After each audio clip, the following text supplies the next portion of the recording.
दोस्तों, हम सब व्यापारी, बिजनेसमैन और दुकानदार लोग बहुत मेहनत करते हैं और बहुत डिवोटेड और कमिटेड रहते हैं अपने बिजनेस को आगे बढ़ाने के लिए। और कहीं ना कहीं हमारा सपना होता है हम सब लोगों का कि हमारे बिजनेस की भी एक ब्रांड बने और हम अपने बिजनेस को उस ब्रांड के जरिए बहुत आगे ले जाएं। पर दोस्तों, एक छोटा सा सवाल मैं आप लोगों के सामने रखना चाहता हूं और मैं चाहता हूं आप उस पर थोड़ा सा मंथन करिए कि जो हम मेहनत और हार्डवर्क हम सब व्यापारी लोग करते हैं, क्या सिर्फ वो काफ़ी है एक ब्रांड को बिल्ड करने के लिए? क्या है वो ऐसे फैक्टर्स जिन पे हमें थोड़ा थोड़ा काम करना पड़ेगा? क्या है वो टेक्निक्स और टिप्स? तो दोस्तों, ये वीडियो आपके लिए बहुत इंपॉर्टेंट है, आपको इसको पूरा देखना चाहिए, क्योंकि इस वीडियो से लेके हम शुरू कर रहे हैं एक पूरी की पूरी वीडियो सीरीज जिसका नाम है ब्रांड कैसे बनाएं। और दोस्तों, ये हमारा पहला वीडियो है। इस पूरी की पूरी सीरीज़ में हम आपको बताएंगे कि किस तरह से बेसिक से लेके, यानी ब्रांड क्या होती है वहाँ से लेके, और एक आपकी वैल्यूएबल ब्रांड किस तरह से क्रिएट हो सकती है। चाहे आपका बिजनेस छोटा व्यापार है, छोटा बिजनेस है, यानी आपके पास 4 एम्प्लॉयज़ हैं या आपके पास 40 या 400 एम्प्लॉयज़ हैं। तो दोस्तों, अगर आपने हमारा चैनल अभी तक सब्सक्राइब नहीं किया है तो दोस्तों चैनल सब्सक्राइब करके बेल आइकन को जरूर क्लिक करिए, जैसे हमारे सारे वीडियोज़ जो हम बनाते हैं आपके बिजनेस को आगे बढ़ाने के लिए और आपके बिजनेस को ईजी करने के लिए आप तक फटाफट पहुँचते रहें। दोस्तों, बने रहिए मेरे साथ, ये बहुत इंपॉर्टेंट वीडियो है, कहीं मत जाइए। शुरू कर रहे हैं इस वीडियो को।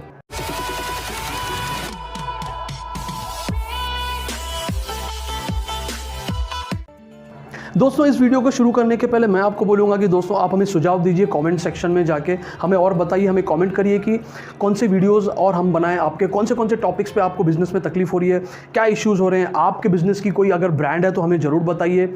और दोस्तों, मैं हूं कैलाश वजीरानी, आप ही के जैसा एक बिजनेसमैन, एक सेल्स एंड ब्रांड एक्सपर्ट। दोस्तों, ब्रांड होती क्या है बेसिकली? क्या ब्रांड सिर्फ वो होती है कि जो आपको दिखती है, यानी हमें बहुत सारे प्रोडक्ट्स दिखते हैं, चाहे वो कार्स हों, चाहे वो बिस्किट्स हों, चाहे वो कंज्यूमर प्रोडक्ट्स हों, चाहे कोई भी प्रोडक्ट्स हों। आइए समझने की कोशिश करते हैं कि ये ब्रांड बेसिकली होती क्या है। दोस्तों, जो ब्रांड है, ब्रांड को 2 तरीके से समझना पड़ेगा, यानी उसके 2 हिस्से हैं। वो दोनों हिस्से अलग अलग नहीं हैं, दोनों हिस्सों को हमें जोड़ना पड़ेगा, तब जाके एक ब्रांड क्रिएट होती है। बेसिकली ब्रांड को समझने के लिए 2 एस्पेक्ट हैं। सबसे पहला जो एस्पेक्ट है दोस्तों, वो है फिजिकल एस्पेक्ट, यानी वो एस्पेक्ट जो आपको दिखता है, आपकी आंखों से दिखता है, आप इसको टच कर सकते हो। दोस्तों, दूसरा एस्पेक्ट है साइकोलॉजिकल एस्पेक्ट, या उसको ये भी बोल सकते हैं इनटेंजिबल एस्पेक्ट, यानी वो एस्पेक्ट जो हमें बेसिकली दिखता नहीं है। चलिए शुरू करते हैं पहले साइकोलॉजिकल एस्पेक्ट से, यानी ये ब्रांड जो है, ये दोनों एस्पेक्ट को जोड़ के हमें समझनी पड़ेगी कि ब्रांड बेसिकली होती क्या है। दोस्तों, आइए समझते हैं ये साइकोलॉजिकल एस्पेक्ट ऑफ ब्रांडिंग है क्या बेसिकली। 2-3 एग्जांपल से समझते हैं। दोस्तों, जो आप महंगी महंगी कारें जो हम खरीदते हैं, जैसे BMW की, मर्सिडीज़ की, या हो सकता है लैंड रोवर, या और भी बड़ी बड़ी जो कंपनीज महंगी कारें बनाती हैं, या आप जो महंगी हम घड़ियाँ खरीदते हैं जैसे राडो हो गया, टैग हeuer हो गया, या आप जो ब्रांडेड कपड़े खरीदते हैं, हो सकता है टॉमी हिलफिगर या और बड़ी बड़ी कंपनीज़ के जो आप कपड़े और दूसरे एक्सेसरीज खरीदते हैं, ये बेसिकली आप क्यों खरीदते हैं दोस्तों? ये इसमें अटैच होता है एक स्टेटस सिंबल। आइए दूसरा एग्जाम्पल लेते हैं। दोस्तों, हम 10-12 रुपए की जो कॉफ़ी है, वो CCD के जो शोरूम्स हैं, जो CCD के रेस्टोरेंट्स हैं, वहाँ जाके वही कॉफ़ी आप 100 रुपये की, 125 रुपये की, 150 रुपये की जाके हम पीते हैं। वो हम क्यों पीते हैं दोस्तों? क्योंकि हमें वहाँ पे एक एक्सपीरियंस मिलता है। आइए तीसरा एग्जाम्पल लेते हैं। दोस्तों, तनिष्क की जो ज्वेलरी है, तनिष्क जो कंपनी है, उसकी जो ज्वेलरी है, उसकी सबसे ज़्यादा मेकिंग है, यानी वो सबसे ज़्यादा आपसे बनवाई का जो खर्चा लेते हैं वो सबसे ज़्यादा लेते हैं, पर तो भी लोग क्यों खरीदते हैं? क्योंकि उसके साथ एक इमोशन अटैच होता है। हो सकता है कि किसी भी इंसान ने अपने लड़की की या अपने बेटे की या बेटी की शादी में कोई ज्वेलरी खरीदी हो वहाँ से, या ऐसे इमोशंस अटैच्ड होते हैं उससे। यानी मैं बेसिकली क्या बताने की कोशिश कर रहा हूँ दोस्तों, ब्रांड्स जो तैयार होते हैं ना, हमारे जो कस्टमर है, कस्टमर के माइंड में ऑलरेडी तैयार होना चालू हो जाते हैं, चाहे वो कस्टमर को दिखे या नहीं दिखे। यानी जो भी प्रोडक्ट्स कंपनीज बनाती हैं, जो कंपनीज बेसिकली एक्सपीरियंस जो कस्टमर को मिलता है, जो कस्टमर से एक फीलिंग तैयार करता है, या कस्टमर जो एक इमोशंस तैयार करता है, या जो कस्टमर अंदर से जो फील कर रहा है, वो कस्टमर बेसिकली ब्रांड जो है ना, वो क्रिएट हो रही है कस्टमर के माइंड्स में। अब सवाल ये उठता है दोस्तों कि हम इस कॉन्सेप्ट को किस तरह से हमारे बिजनेस में यूज़ कर सकते हैं। ये जो साइकोलॉजिकल एस्पेक्ट है, तो आप जो भी प्रोडक्ट बनाते हो, आप जो भी सर्विसेज देते हो, उसको इस तरह से USP उसकी बनाओ कि कस्टमर को क्या एक्सपीरियंस मिल रहा है हमारे प्रोडक्ट से। आप कोई भी प्रोडक्ट बनाते होंगे, आप छोटे से छोटा काम करते होंगे, बड़े से बड़ा काम करते होंगे, आप सर्विसेज देते होंगे, ट्रेडिंग करते होंगे, तो आप कस्टमर को क्या एक्सपीरियंस दे रहे हो, आप कस्टमर को क्या फीलिंग दे रहे हो, क्या उसके साथ कुछ इमोशनल अटैचमेंट कस्टमर कर रहा है। तो दोस्तों, कस्टमर अपने माइंड में ब्रांड को बिल्ड करता है उन सारी एक्सपीरियंस, फीलिंग्स, इमोशंस और व्हाटएवर जो भी होता है, इससे वो जो ब्रांड है वो क्रिएट होती है कस्टमर के माइंड में। तो दोस्तों psychological aspect of the brand क्या है, बेसिकली जो कस्टमर एक्सपीरियंस गेन करता है कोई भी प्रोडक्ट को यूज़ करके, या कस्टमर जो फीलिंग तैयार करता है अपने माइंड में उस प्रोडक्ट को यूज़ करके, या कस्टमर जो इमोशंस अटैच करता है उस प्रोडक्ट से रिलेटेड, या कुछ स्टेटस सिंबल कस्टमर का जुड़ा हुआ होता है उस प्रोडक्ट से रिलेटेड। तो यानी ऑल एंड ऑल बेसिकली एक वैल्यू क्रिएट ऑलरेडी हो जाती है कस्टमर्स के माइंड में। अब आते हैं समझते हैं इसका जो दूसरा हिस्सा है जो है physical aspect of the brand, यानी जो एक वैल्यू कस्टमर्स के माइंड में क्रिएट हो गई ऑलरेडी, आपकी आपका जो एक इमेज कस्टमर ने आपके प्रोडक्ट की बना दी, उसको आप सिर्फ एक नाम दे देते हो। यानी अब आइए देखते हैं फिजिकल एस्पेक्ट्स में क्या क्या है। एक लोगो आप बनाते हो, उसका एक नाम आप रखते हो, एक डिज़ाइन आप बनाते हो, कुछ कलर कॉम्बिनेशंस आप देखते हो, कुछ ऐसा कॉन्सेप्ट तैयार करते हो।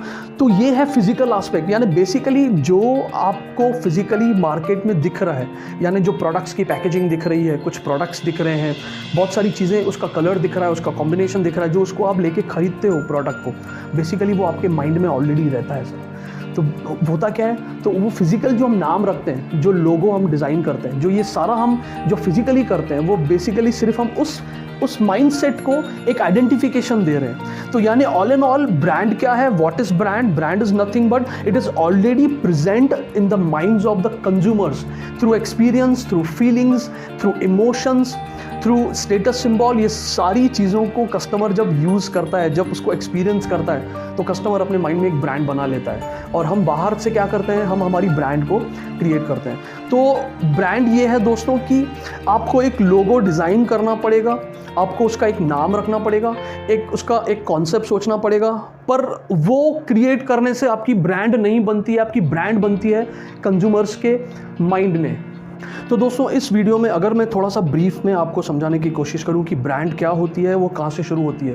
यानी एक बहुत बढ़िया, अगर आपने नाम चूज़ कर लिया अपने प्रोडक्ट का या अपनी कंपनी का, या एक बहुत बढ़िया लोगो बनवा लिया, या एक बहुत अच्छी डिज़ाइन आपने बनवा ली, या एक बहुत अच्छी आपने पैकेजिंग अगर बनवा ली आपके प्रोडक्ट की, तो दोस्तों उससे ब्रांड आपकी क्रिएट नहीं होती। आपकी बेसिकली ब्रांड कैसे क्रिएट होती है, जो आपका प्रोडक्ट है वो यूटिलिटी क्या दे रहा है कस्टमर को, वो प्रोडक्ट कस्टमर को एक्सपीरियंस क्या दे रहा है, कस्टमर क्या फील करता है आपका जब वो प्रोडक्ट खरीदता है, क्या उससे कुछ स्टेटस सिंबल जुड़ा हुआ है या कुछ इमोशंस जुड़ा हुआ है, या ऐसा भी हो सकता है कि आपका प्रोडक्ट कम प्राइस पे अच्छी क्वालिटी कस्टमर को देता है। यानी कुछ ना कुछ कस्टमर को वैल्यू ऐड जब अगर आपका प्रोडक्ट करेगा तो ही आपकी ब्रांड क्रिएट होगी। और वो जो ब्रांड कस्टमर्स के माइंड में क्रिएट होती है उसको हम सिर्फ एक नाम दे देते हैं, लोगोस के थ्रू, डिज़ाइंस के थ्रू, कॉन्सेप्ट्स के थ्रू और पूरी की पूरी पैकेजिंग के थ्रू।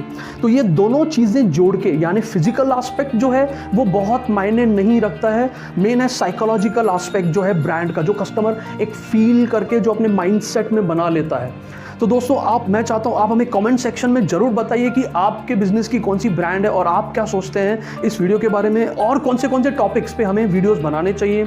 आप ज़रूर हमें कमेंट करके आपके सुझाव हमें दीजिए, आपका फीडबैक दीजिए। और दोस्तों यहाँ पे मैं इस वीडियो को ख़त्म, अगले वीडियो में बेसिकली ये देखेंगे कि लोगोस किस तरह से डिज़ाइन करने चाहिए, कॉम्बिनेशंस क्या रखने चाहिए, कलर कैसा रखना चाहिए, उसका कॉन्सेप्ट क्या होना चाहिए, आइडिया क्या होनी चाहिए, प्रोडक्ट को ध्यान में रखते हुए। दोस्तों अगर आपको ये वीडियो अच्छा लगा हो तो ज़रूर लाइक करिए दोस्तों, शेयर करिए अपने दूसरे व्यापारी भाइयों के साथ। दोस्तों अगर अभी तक आपने चैनल सब्सक्राइब नहीं किया है तो इस चैनल को सब्सक्राइब करके बेल आइकन क्लिक करिए, जैसे आप तक हमारे सारी वीडियोस पहुंचते रहे। दोस्तों हमें देखने के लिए, इस वीडियो को देखने के लिए, मुझे सुनने के लिए, दोस्तों हमारा सपोर्ट करने के लिए लाइक और शेयर करके बहुत बहुत धन्यवाद।